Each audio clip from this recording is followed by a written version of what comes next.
Bonjour tout le monde, bonjour à toutes, bonjour à tous, bienvenue à nouveau dans notre émission Tout ce qui est vrai. Aujourd'hui, nous sommes à nouveau en compagnie de frère Pascal. Pascal, bonjour. Bonjour, Pasteur Jonathan. Alors, on a beaucoup de choses à partager aujourd'hui. On va parler à propos de la grâce, de la foi, on va parler de la nature de Dieu. Bref, on va essayer de connaître et de sonder encore le caractère de notre Créateur, Yahweh. Donc, attachez-vous et soyez branchés, car je crois que nous serons bénis à travers le temps que nous allons passer ensemble. En effet. Aujourd'hui, Pasteur, encore, parce que on veut s'adresser un peu à notre public, les chrétiens comme non-chrétiens. Donc aujourd'hui, j'aimerais qu'on aborde le thème sur la nature de Dieu aujourd'hui, parce qu'aujourd'hui, on se rend compte que on a des perceptions de Dieu différentes. D'autres comprennent aujourd'hui Dieu comme étant papa, pour Mhm. d'autres Dieu est quelqu'un de très méchant, qui n'aime pas les gens. Ils ont des raisons. D'ailleurs, ils avancent des raisons pourquoi, si vraiment il y a un Dieu qui existe, pourquoi est-ce que les gens meurent? Pourquoi est-ce que les Mhm. bonnes personnes parlent? Pourquoi est-ce que les enfants meurent? Tu as d'autres qui pensent que voilà, Dieu n'existe carrément pas, c'est juste toute une histoire racontée pour occuper les humains sur Terre. Euh, D'autres pensent également un peu plus pire que Dieu est on est comme dans un jeu d'échecs et Mhm. Dieu prend plaisir à nous voir faire des trucs et donc pour eux voilà ça n'a aucun sens parce que Mhm. c'est des points que j'ai déjà eu à recevoir quand je vais par exemple évangéliser. Je dis non, ne parle pas de ton Dieu parce que voici ce que nous on pense de ce sujet-là. Donc Mhm. qui est Dieu? C'est qui Dieu? C'est quoi sa nature? Donc, Mhm. pourquoi est-ce que même parmi ceux-là qui se disent nés de nouveau, on a de telles disparités au niveau de la compréhension de qui réellement est Dieu pour Mhm. Très intéressant. Encore une fois, nous sommes vraiment enchantés, enthousiastes pour ce thème que Dieu nous inspire. nous? Connaître Dieu, je crois que c'est le point de départ. Il faut connaître Dieu pour avoir un voyage spirituel sain, harmonieux. Malheureusement, force est de constater, comme tu l'as très bien souligné dans ton introduction, on a tellement de disparités. Mm, Dans une même foi, beaucoup de gens ont une image biaisée de Dieu. mm, Et cela affecte naturellement leur approche, naturellement, puisque la façon dont tu vois Dieu, dont tu conçois Dieu et la mm, manière dont tu vas l'aborder. mm, Je ne nie pas ou je ne néglige pas l'aspect vécu, expérience, parce qu'on sort tous de notre environnement, mm, de nos familles et autres qui ont influé. C'est triste, certaines réalités que les gens vivent ou ont vécues, mais qui ont connoté leur manière de voir. Si par exemple vous avez vécu dans une famille défaillante ou avec un père absent mm, ou parce que vous l'avez pas connu ou que il s'est jamais fait voir ou que vous n'avez jamais ressenti l'amour paternel, la présence et tout ça d'un père, ça ne va pas vous laisser indemne. Je mm, crois que ça joue dans la façon dont les gens se développeront et se construiront et comment ils verront plus tard Dieu. Parce que le père, par définition, c'est le repère. C'est celui qui nous donne des bases, qui nous donne des repères et des piliers pour nous projeter et nous construire. Donc, il a ce rôle-là de nous instruire. Alors là, ça veut dire, il a le rôle de nous éduquer, de nous enseigner, de nous éclairer, de nous former, de nous façonner, de nous dresser. mm, Ça, c'est le Père. Si vous n'avez pas ça, regardez déjà avec le handicap que vous partez. Donc, ici, on va essayer de combler, par la grâce de Dieu, toutes ces choses pour vraiment mm, nous donner à nous tous l'idée de Dieu, l'idée selon laquelle est Dieu, parce que Dieu n'est pas une idée, Dieu n'est pas un concept, mm, Dieu n'est pas un idéal, il est une réalité. Dieu veut se révéler aux hommes. Rappelez-vous quand le disciple de Christ, Philippe, a demandé au Seigneur Jésus, montre-nous le Père et cela nous suffit. La mm, réaction du Seigneur Jésus fut de dire, mais Philippe, il y a si longtemps que je suis avec toi et tu ne m'as pas encore connu. mm. Ne crois-tu pas que je suis dans le Père et le Père est en moi? Celui qui m'a vu a vu le Le Père. Père. Donc Jésus était venu pour montrer que si tu veux connaître Dieu, Yahweh, il faut regarder à lui, il faut Mm, le connaître lui. Donc il est le meilleur moyen de te montrer qui est le Père. Donc il veut nous faire comprendre par là que tu peux me connaître. Mon intention, c'est de me révéler à toi. Donc il faut partir de ce postulat pour savoir que Dieu n'est pas un Dieu qui est dans son coin, qui voit les gens souffrir, avoir mal, lutter seul et qui les laisse et les livre à l'abandon. Il n'est pas un Dieu maso qui prend plaisir à frapper les gens, à juger les gens. C'est ce mm, qu'on va découvrir plus tard au fur et à mesure qu'on évolue. Donc, il faut établir les fondamentaux selon la manière dont Dieu se présente aux hommes depuis toute éternité, depuis tout temps, et qu'il faut le voir et le croire comme il est réellement, mm, et pas être biaisé dans notre approche par rapport à nos expériences, nos trahisons, nos déceptions et tout ce qu'on a pu vivre et qui, naturellement, finissent par devenir des forteresses pour certains. Il y a des mm, gens qui ne savent pas prier et croire que Dieu les entend ou que Dieu les aime à cause de ce qu'ils ont vécu et tout ce genre de choses. Donc, par la grâce de Dieu, nous allons essayer de détruire, déconstruire en tout cas certaines fondations qui ont été mal bâties pour nous aider vraiment à tirer le maximum de Dieu et à jouir d'une vie abondante que Dieu nous promet. Donc, Dieu se fait connaître dans sa parole, premièrement. Dieu se révèle à travers sa parole et on découvre que Dieu est une personne qui a un nom, qui a une identité. Il a un nom propre. Il s'appelle pas Dieu. Dieu, D-I-E-U, c'est pas son nom. Il s'appelle pas Dieu. Il est Dieu, mais il s'appelle pas Dieu. Dieu s'est révélé comme l'éternel je suis. Yahweh, traduit Yahweh, Jéhovah. C'est son nom propre, comme tu t'appelles Pascal, comme je m'appelle Jonathan. Il a une identité. Mais le Seigneur Dieu se fait connaître par différents titres, différents noms, différents titres. On le découvre dans différents contextes quand une situation est créée et que Dieu vient combler la réalité de la situation. Par exemple, il va se révéler comme Jéhovah Jireh, le Seigneur qui pourvoit. Il va se révéler comme Jéhovah Rapha, celui qui guérit. Il va se révéler comme El Shaddai, le Tout-Puissant. Il va se révéler comme El Elyon, le Dieu très haut. El Roi, le Dieu qui me voit. Jéhovah Nissi, l'Éternel est là.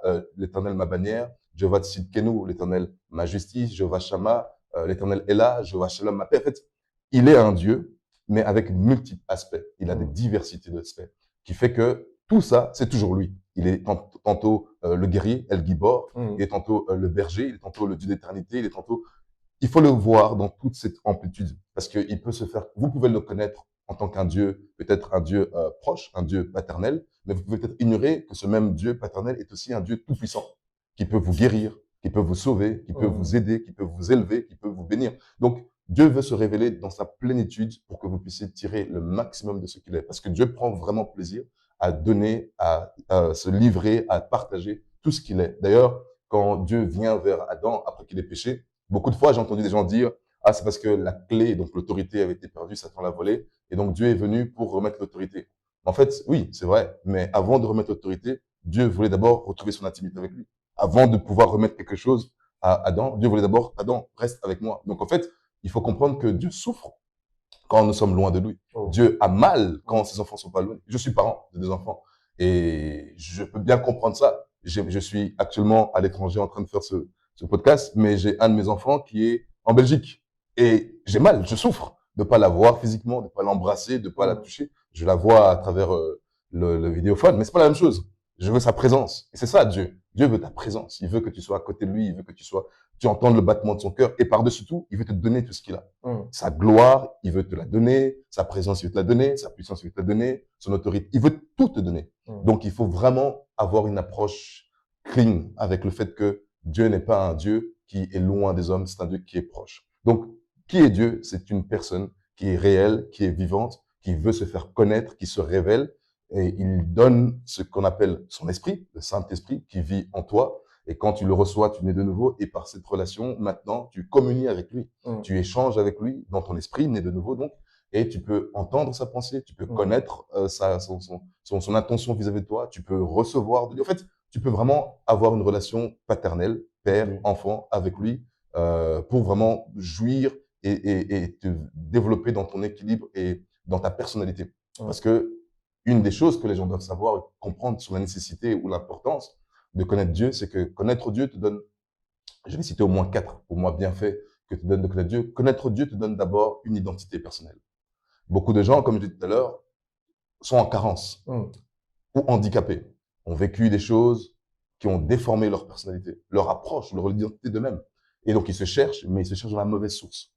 Or, quand tu connais Dieu, quand Dieu se révèle à toi, la première chose que tu vas découvrir, c'est ton identité. Ton identité, qui tu es réellement. Pas par rapport au fait que tu es né dans une famille, que donc, biologiquement, tout ça c'est vrai. Mais au-delà de la dimension matérielle ou naturelle ou ordinaire, il y a une conscience spirituelle qui est supérieure à ta conscience biologique. Parce que si un enfant est né quelque part sans connaître personne, vous êtes d'accord que son identité sera biaisée, sera déséquilibrée à un moment donné. Donc, je parle de quelque chose qui est vraiment plus puissant, plus fondamental, essentiel, voire indispensable, que juste l'aspect terre-à-terre ou naturel des choses, qui est aussi très important, bien évidemment. Donc, quand vous connaissez Dieu, cela va vous donner d'abord une identité personnelle. Ça vous donnera ensuite une sécurité totale. Donc, dans la vie, vous n'allez pas évoluer, avancer comme tout le monde. Vous ne serez pas comme les gens de ce monde. D'ailleurs, Jésus a dit, vous êtes dans le monde, vous n'êtes pas de ce monde. Il le dit parce que c'est vrai. Vous êtes dans le monde, mais vous n'êtes pas de ce monde. C'est pour ça que quand vous êtes véritablement chrétien, vous avez l'impression d'être étrange dans ce monde. Tout vous semble étrange. leurs lois, leurs principes, leurs mœurs, leurs folies, les choses qu'ils font. Vous ne vous retrouvez pas parce qu'en fait, ce n'est pas de ce monde. Vous avez une identité, vous avez une sécurité personnelle. Votre sécurité n'est pas bâtie sur quelque chose d'abstrait, c'est concret. Dieu est vrai pour vous. Vous avez une citoyenneté, vous êtes un citoyen du royaume de Dieu, vous appartenez à une cité céleste. Donc vous avez vraiment une base qui vous fait comprendre que votre existence n'est pas le fruit d'un hasard, qui ne sera pas déterminé par les situations, les aléas. Non, vous êtes quelqu'un qui avait une citoyenneté au ciel, qui est bien sûr supérieure à la citoyenneté terrestre. Et vous avez enfin comment je pourrais dire ça, de vrais motifs, de vrais mobiles dans votre vie. Vous êtes motivé par le fait que vous portez Dieu, vous avez une nature supérieure, vous avez une énergie supérieure pour faire les choses comme il faut faire. Donc, connaître Dieu et savoir qui est Dieu, c'est enrichissant. C'est quelque chose qui vous bénit. C'est quelque chose qui est profitable à avoir parce que si vous n'avez pas ça, vous êtes susceptible à faire naufrage. Vous êtes susceptible à errer comme des personnes qui n'ont pas de brebis. Languissant d'ailleurs, comme la Bible dit souvent. Donc, Dieu se révèle, Dieu se fait connaître. Vous pouvez avoir accès à lui, vous pouvez le connaître. Dieu veut et voudrait que vous le connaissiez. Et il se révèle à ceux qui le cherchent, comme il dit dans la parole. Et il honore ceux qui l'honorent. Quand tu le cherches de tout ton cœur, tu le trouves. Donc, il n'est pas un Dieu abstrait. Il est un Dieu proche, concret, qui veut se révéler, mais à ceux qui le cherchent. J'ai beaucoup aimé, en effet, les 4 points, parce que quand on regarde dans le Nouveau Testament, Dieu est considéré comme Père, et le mot grec, c'est pater. Chez le mot hébreu, c'est Abba, qui signifie source, qui signifie protecteur, qui signifie celui-là qui nous garde. Un peu les points que tu as protégés. Donc, ici, on comprend vraiment que Dieu est vraiment amour pour nous et il veut vraiment se révéler à nous. Mais aujourd'hui, comment est-ce que, bon, pour ceux-là qui se posent la question, comment est-ce que, parce qu'on voit également que quand on lit l'Ancien Testament, le Nouveau Testament, et c'est quelque chose qu'on remarque aujourd'hui, il y a vraiment aussi une grosse disparité sur comment Dieu se manifeste dans l'Ancien Testament, le Nouveau Testament. Les exemples, par exemple, dans l'Ancien Testament, à moins de petites erreurs ou moins de petites choses, on voit comment les gens sont exterminés. Aujourd'hui, on a les chrétiens qui apportent ce genre d'argument, mais vous dites que Dieu est amour, mais il tuait des gens, il permettait aux gens d'aller en guerre, les enfants mouraient, et dans le Nouveau Testament, pour eux, ils disent parfois, c'est trop facile de venir maintenant comme ça et dire aux gens, Dieu est amour. Qu'est-ce qu'on répond à ces catégories de personnes là, qui pensent comme ça et qui disent que non? Très intéressant. Il faut comprendre donc le cœur et l'intention de Dieu derrière, j'ai envie de dire, la rigueur ou la rigidité, selon nous, dans l'Ancien Testament. Dieu a mis la loi, Dieu a donné la loi, parce qu'il espérait que l'homme respecte la loi pour être toujours en harmonie vis-à-vis de Dieu. Parce que Dieu connaît la conséquence du péché. Dieu sait les dérives du péché, ou ce à quoi entraînent les dérives du péché. Une nation fondée sur le péché ne peut pas prospérer. Or, il y avait beaucoup de nations qui étaient fondées sur le péché. Beaucoup de fois, le peuple hébreu, le peuple de Dieu, se compromettait en allant adorer des dieux étrangers, se remettant ou se donnant à l'idolâtrie, et tout ce genre de choses, en faisant des sacrifices d'enfants, notamment au dieu Moloch. C'est là qu'a commencé donc le principe de l'avortement. Donc, aujourd'hui, on se bat par exemple pour protéger l'avortement, mais quand on regarde à l'origine, c'est une abomination. C'est très explicite. Dieu les condamnait ces choses. Donc, les gens se livraient à toutes sortes de choses et ça ouvrait la porte à tout esprit contraire, à toutes sortes d'influences, de principautés qui pouvaient alors avoir accès légitime pour détruire, pour apporter la sécheresse, la stérilité, la pauvreté et autres. Donc, Dieu était dur. Dans son intention d'être dur comme il était, comme nous on le voit, c'est parce qu'il voulait protéger. C'est parce qu'il voulait préserver. Et en mettant la loi comme elle était, c'était en espérant ou en croyant que les gens n'allaient pas l'enfreindre. Donc Dieu espérait que les gens n'allaient pas enfreindre la loi au risque d'avoir des conséquences. Donc en fait, c'était à vocation de correction. Donc Dieu voulait châtier les gens quand ils faisaient quelque chose pour les éduquer, les discipliner en réalité. Et c'était le pari qu'il prenait parce que il a bien constaté que les hommes qu'il a créés étaient pervers, étaient tordus et leur cœur était toujours tourné vers le mal. Donc, il était face à ce fait, il était face à ce dilemme. Il a donc dû trouver un autre moyen pour essayer de créer un contexte qui allait être favorable parce qu'en réalité, même si c'est vrai ce que tu dis, il a tué, il y a eu des gens qui sont morts, il y a des choses aujourd'hui, par exemple, qu'on tolère, qu'on approuve, qu'on permet dans nos sociétés. Dans les temps anciens, on tuait pour ça. L'immoralité, le mariage homme-homme, femme-femme, on vous tue avec des animaux, on vous tue. Donc, Dieu était strict dans sa loi. Et aujourd'hui, on promeut tout et rien, mais dans le temps passé, c'était strict parce que Dieu voyait les conséquences, les dérives et tout ce que cela entraînait. Et il ne voulait pas ça. Parce que les gens voient le côté où Dieu est méchant, colérique, mais en fait, si vous comprenez Dieu, vous devrez dire non, Dieu est un Dieu bon, protecteur, parce qu'il voit un danger qu'on ne voit pas. Et pour nous protéger de ce risque d'être exposé à un danger destructeur et mortel, parce que le salaire du péché, c'est la mort, C'est la mort. il veut pas que les hommes meurent, donc il met des lois pour que l'homme ne soit pas incité. C'est ça le principe de la loi. Si vous conduisez dans une rue à 100 alors que le maximum c'est 50, vous êtes conscient que vous n'avez pas envie de perdre de l'argent, vous n'avez pas envie de donner de l'argent à votre État, parce que vous croyez et vous trouvez qu'ils vous prennent déjà trop, alors vous dites, je vais rouler à 42, à 40, à 39. En tout cas, je ne vais pas dépasser, parce que si je dépasse, je suis sûr qu'ils vont m'attraper, et vous n'aurez pas de moyen d'échapper. Donc c'est ça que Dieu voulait préserver. Il y a une conséquence qui sera attachée au péché qui fait que la mort va venir. Alors, c'est pas toujours forcément la mort physique, il y a eu ça aussi, mais la mort spirituelle, donc le fait de se détacher de Dieu, d'être spirituellement éloigné de Dieu. Donc Dieu devait trouver un autre moyen à cause du fait que le péché a tellement abondé, c'était qu'il fallait crucifier cette chair, crucifier cette nature humaine qui est toujours tournée vers le péché. Comme le péché était entré donc par un homme et par cet homme la mort, il fallait que quelqu'un d'autre réinverse cette tendance en venant dans ce monde pour enlever la source du problème du monde qui est le péché. Mais cet homme qui devait venir ne pouvait pas être issu de l'humanité. Parce que dans l'humanité gît le péché. Comme l'homme qui a introduit cette nature du péché était un homme qui était créé propre, saint, il fallait que celui qui vienne maintenant reprendre la sentence du péché soit aussi propre et saint. C'est comme ça que Jésus est venu, pour qu'en lui puisse avoir la conséquence parfaite du péché. L'homme a péché, il faut qu'un autre homme maintenant paye le prix, dans son corps, dans son âme, dans son esprit, pour que le pardon soit activé, soit disponible. Donc il fallait qu'il soit crucifié, et dans sa crucifixion, la chair mourrait pour toujours. Parce que la solution de Dieu, c'est pas nous donner un corps amélioré, réparé, corrigé, modifié. Non, Dieu n'a pas d'espoir pour le corps humain, pour la chair. Dieu a perdu tout espoir parce qu'il est tellement, tellement mauvais. Tout puissant qu'il est, il n'a pas voulu croire qu'il est possible d'améliorer ce corps. Donc, il a décidé, la croix, il faut le crucifier pour qu'un nouveau type de race de vie émerge à travers le nouvel Adam, le deuxième homme, Christ. Et après quoi, cette réalité de pouvoir vivre pour Dieu, craindre Dieu, aimer Dieu, soit devenue possible. Donc, Dieu a espéré jusqu'à un point, mais les hommes têtus qu'ils ont été, parce qu'ils ont stimulé la vie de l'âme à travers leur péché d'Adam et Ève, ils ont stimulé la vie de l'âme en mangeant l'arbre de la connaissance du bien et du mal, qui fait que ils sont toujours en quête d'indépendance, toujours en quête de rébellion, toujours en quête de vouloir faire leur propre volonté. Ça les a égarés, éloignés. Donc Dieu a dit, pour stopper ça, je vais envoyer mon fils, il va mourir à la croix, la chair va être crucifiée pour tous ceux qui s'identifieront à lui. Après, ils vont ressusciter en lui et ils vont vivre une nouvelle grâce. Ils vont être régénérés dans un esprit vivifiant. Ils seront capables d'aimer ma loi, d'aimer ma parole, parce qu'il y a une grâce qui sera disponible pour eux et alors ils pourront suivre mes préceptes. Donc, si on comprend vraiment Dieu, qui est Dieu, on ne peut pas considérer que sa dureté dans l'Ancien Testament, c'était pour vocation à nous faire du mal, à nous juger. Parce qu'en réalité, Dieu prend plus plaisir à aimer qu'à juger.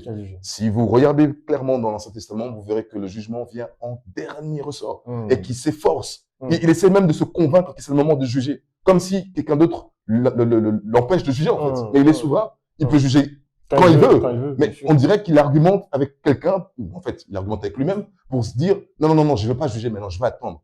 Et on verra même dans le Seigneur Jésus quand il vient plus tard, parce que Jésus dit, j'ai reçu tout pouvoir de mon Père. Donc, il reçoit en fait une autorité pour juger toutes choses, ainsi et ainsi. Mais plus tard, on va voir dans Jean que c'est pas en fait Jésus qui juge, mais c'est la parole qui juge.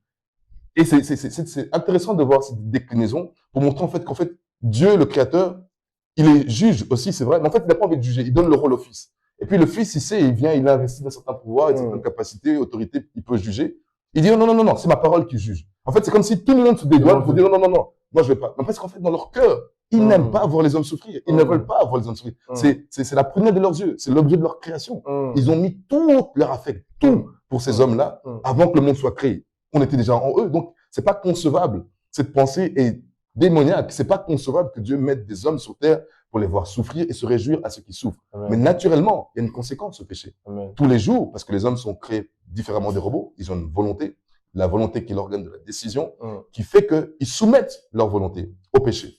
Quand tu pêches, il y a une conséquence. Alors on ouvre la porte pour tout ce qu'on voit, les crimes, les meurtres, les guerres, les violences, la corruption, toute la panoplie de choses regrettables qu'on vit. Mais le cœur de Dieu, si c'est que pour lui, le jugement vient en dernier ressort. Et il juge parce qu'il espère que la chose va changer. Alors qu'est-ce qui va se passer? Les gens vont revenir à leur bon sens. ils vont crier dans leur souffrance, ils vont soupirer l'intervention divine, Dieu va entendre, il va avoir miséricorde, il va avoir compassion, il va envoyer un réveil, les gens vont entendre les principes de Dieu, ils vont écouter la voix de Dieu pour dire, OK, maintenant on va être droit, on va changer, puis à plus tard, ils se corrompent à nouveau et retombent à nouveau dans le même cycle. Et l'histoire se répète encore et encore et encore. On le retrouve d'ailleurs même dans le livre du Juge, qui nous montre beaucoup d'exemples. À chaque fois que le peuple se rebellait, le Seigneur se tournait contre eux, mais à chaque fois qu'ils revenaient vers le Seigneur les envoyait quelqu'un qui venait délivrer.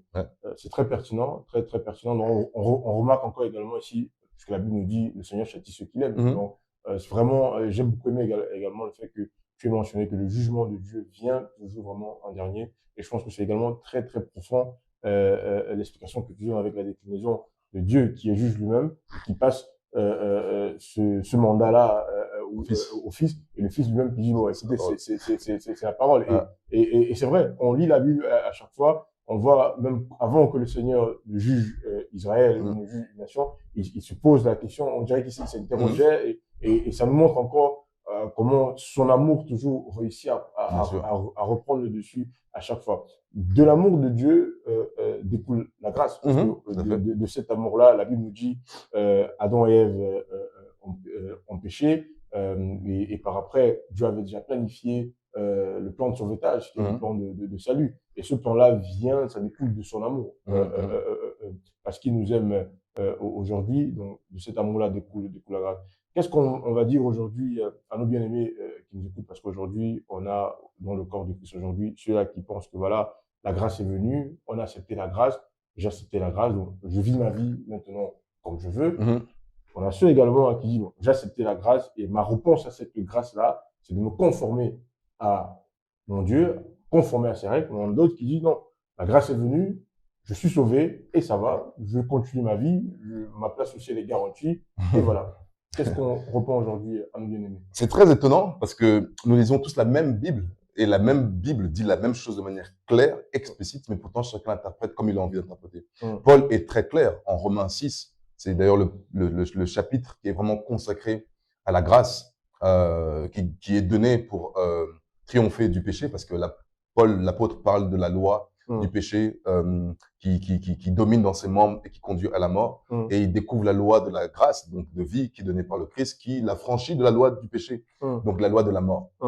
Et je vais pas, c'est un passage très intéressant en Romains 6 qui détaille en fait l'évolution, le process de comment Paul arrive à déduire, à conclure qu'en réalité, la grâce que Dieu nous offre par son Fils, Christ, en venant sur terre, en s'identifiant à notre chair, en libérant la loi de l'esprit de vie, nous rend capable de ne plus vivre en étant liés, dominés par notre nature charnelle qui est tournée vers le mal, tournée vers la mort et qui nous tient en captivité. C'est intéressant de voir que Paul a conclu et a compris que c'est une loi objective disponible et que elle s'applique pour quiconque croit et qui reçoit cette grâce comme étant véritable, vivante pour lui, qui lui donne la possibilité de triompher sur cette nature charnelle, qui le lie. Il dit d'ailleurs, mais qui me délivrera de ce corps de péché? Le bien que je fais, je ne fais pas, le mal que je fais, c'est ce que je fais. Mais qui me délivre? Donc il est en train de soupirer, mais parce que c'était ainsi établi, figé en lui, dans son être, dans son âme, dans son ADN, corrompu, fruit de notre péché, de notre père dans l'humanité, donc Adam, qui nous a donné en fait comme conséquence d'être porté comme ça par le mal, cette nature du mal. Parce qu'en fait,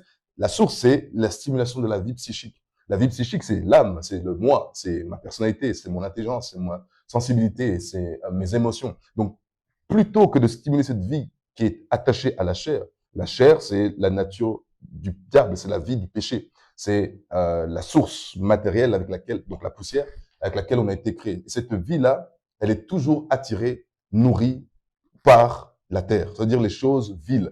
Elle est conduite par ça. C'est comme ça qu'elle est. Parce que avec le péché, l'ordre a été inversé.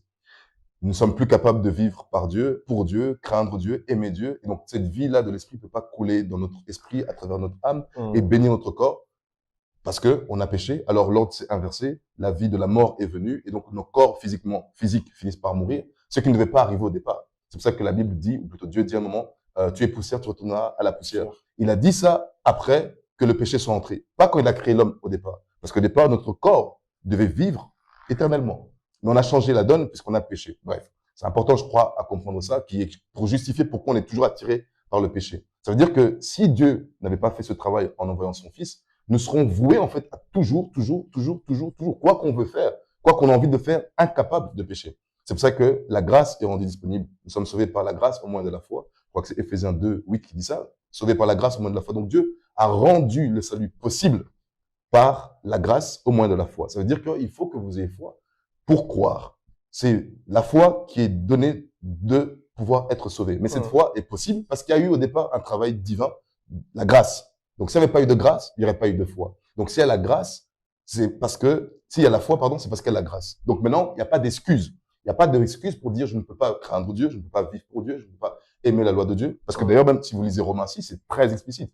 Est-ce que je continuerai à pécher loin de moi? Est-ce que cela veut dire que le péché donc doit surabonder dans ma... En fait, Paul est en train de condamner cette nature.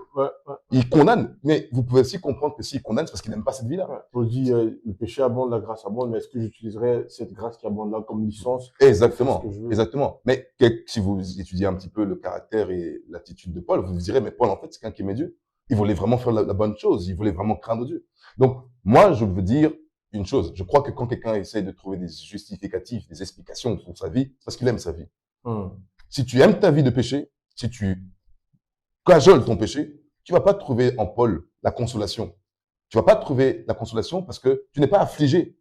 La grâce est disponible, je trompe, je fais du mal, qu'importe, je suis sauvé pour toujours. Ça ne correspond pas à la pensée de Paul. Ça ne correspond pas à ce que la Bible dit. Cette grâce n'est pas donnée pour que tu continues à t'établir comme un expert dans le péché. Mais aujourd'hui, dans ce pôle-là, ce pôle de pensée, bien sûr, l'argument généralement qui s'utilise, c'est le fait que la grâce, c'est quelque chose qui a été offert. On n'a pas travaillé pour ça. C'est le plan divin, c'est Dieu du début jusqu'à la fin. Pourquoi est-ce qu'on doit, généralement, c'est fini. Pourquoi est-ce qu'on doit, on n'a rien à faire, on n'a rien à faire.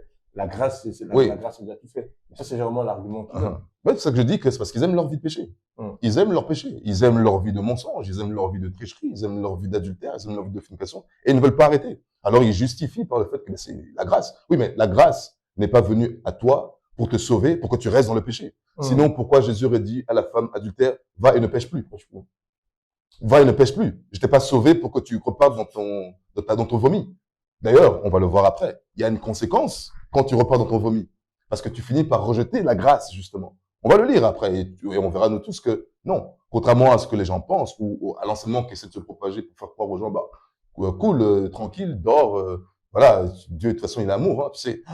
Le pasteur, il a aussi trébuché. Donc, si lui, il trébuche, tu vois, toi aussi, tu es excusable. Et on peut trouver tout ça parce qu'on va essayer, tu vois, c'est la dissonance cognitive. On va essayer de donner l'impression que c'est pas si grave. De toute façon, il y a des gens mieux que moi. Si eux-mêmes pêchent, qui suis-je pour pas pécher? Non, c'est faux. C'est pas la pensée de Dieu. Si on extrapole pour mettre dans des contextes qui vont nous favoriser ou nous mettre à l'aise pour nous rassurer, que parce qu'on on n'est finalement pas les plus pires. Mais non, c'est pas ce que la Bible dit. Tu n'as déjà pas à te comparer par rapport aux autres pour évaluer si tu es plus pire, moins pire ou pas. Tu ne seras pas jugé par rapport au plus pire, au moins pire. Tu seras jugé par rapport à toi, à la connaissance, à la révélation de ce que tu as dans la parole et de ce que tu connais.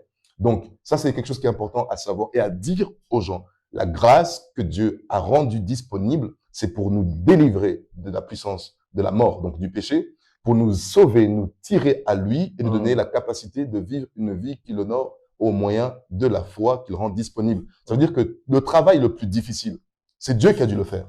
Parce que si Dieu n'a pas fait ce travail, il était impossible pour nous d'arriver à vivre une vie qui honore Dieu. Mais Dieu a fait le travail le plus puissant, le plus difficile, en nous délivrant de cette vie de péché, vie qui domine nos membres, qui nous pousse toujours à pécher, pour nous établir dans une nouvelle réalité, en étant dans une nature avec Dieu. Une vie de transparence, de fusion, une vie d'intimité avec le Seigneur qui fait que maintenant la conscience de l'Esprit en toi peut te rendre capable de haïr ton péché. D'ailleurs, c'est tout à fait normal si on réfléchit. Le Saint-Esprit est un esprit saint. Si tu ne sais pas grand-chose à propos de lui, parce qu'il est une personne aussi, si peut-être qu'on parlera dans les podcasts à venir, si tu ne sais pas grand-chose de lui, tu dois savoir qu'il est saint. Mais il est extrêmement saint. Il est radicalement saint. Si tu n'es pas sensible à ça, et que tu vis dans une vie qui veut justifier le péché parce qu'il y a la grâce, tu vas finir, comme je l'ai dit hier, tu vas finir par l'attrister, tu vas finir par le résister, par l'éteindre et le blasphémer. Et quand tu arrives à ça, tu vas finir par devenir ce qu'on appelle un apostate.